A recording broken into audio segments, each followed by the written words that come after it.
Today we're going to talk about a guy named Paul Valéry. He was a literary genius, a prodigy really, who at the absolute peak of his early fame made a decision so shocking, so bizarre, it basically became a legend. I mean, really think about that for a second.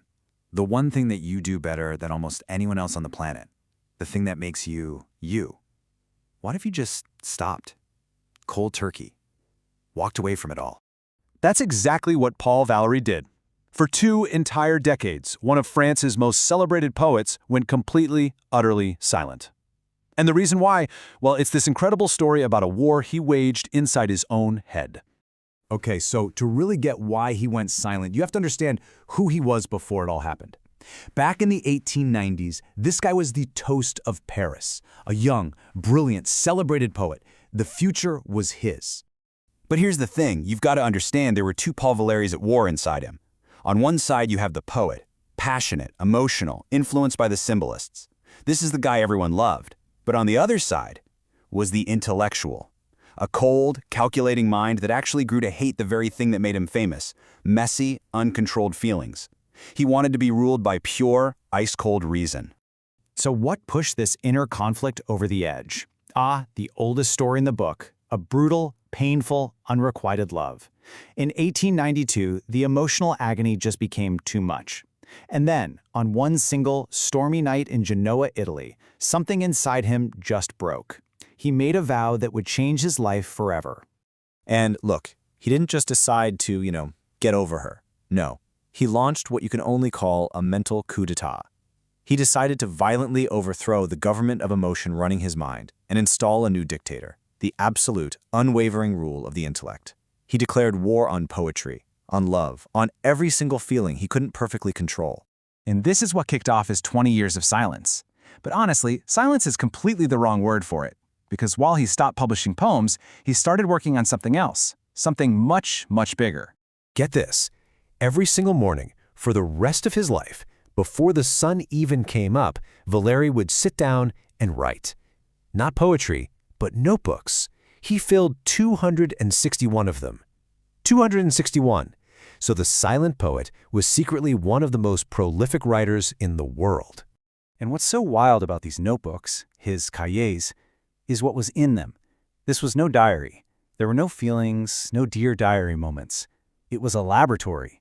He filled the pages with math equations, geometric drawings, anything to try and dissect his own consciousness, to observe his own mind as if it were some machine he could take apart and understand. And out of all this obsessive self-analysis, he created this incredible fictional character to be his ideal, an alter ego, named Monsieur Test. The name literally means Mr. Head in French. Test was this avatar of pure intellect, a man who had somehow managed to kill every single automatic, unconscious impulse in his body. And this is how deep it went. Think about something as simple as a handshake. For you and me, it's a greeting. For Monsieur Teste, it was a failure, a sloppy, unconscious social reflex. He wouldn't just shake a hand. He'd feel the impulse, analyze the muscle movements, question the social meaning, and only then, with total conscious control, decide whether or not to act. He wanted total, absolute control over everything. As you can imagine, this obsession completely rewired his whole idea of art.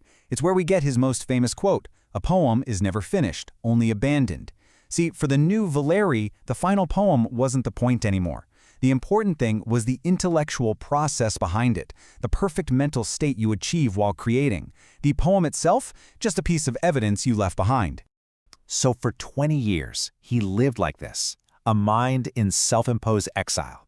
And then, a friend's simple, casual request accidentally shattered his silence and led to one of the greatest poems ever written. His good friend, another famous writer named André Gide, kept begging him to publish his old poems from before the silence. Valéry finally gave in, but he had one condition. He'd write a short, 40-line farewell poem to go at the end, just to close that chapter of his life for good. But here's the twist. The man who sat down to write that little 40-line poem was not the same kid from 20 years earlier. His brain had been completely rebuilt. What was supposed to be a quick little exercise turned into a brutal 4-year-long battle. And the results of that 4-year struggle?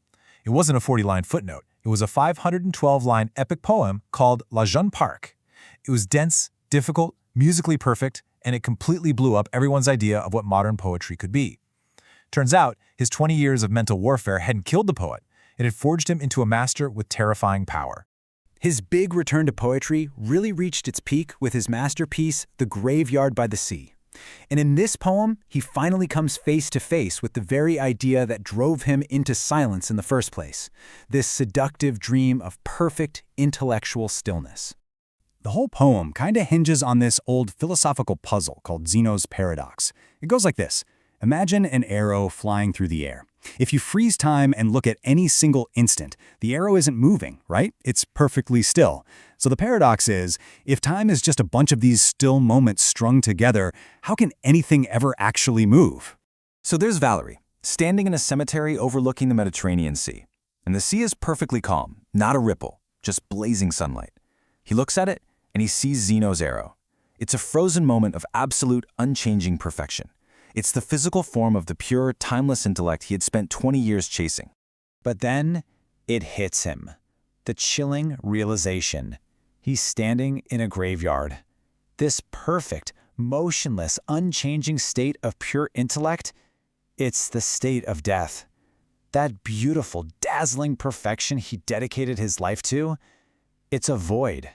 It isn't life. And right at that exact moment of despair, something real happens. A physical wind starts to blow across the water, shattering the perfect stillness. And that's when he writes the poem's triumphant, soul-shaking climax. The wind is rising. We must try to live. It's a choice.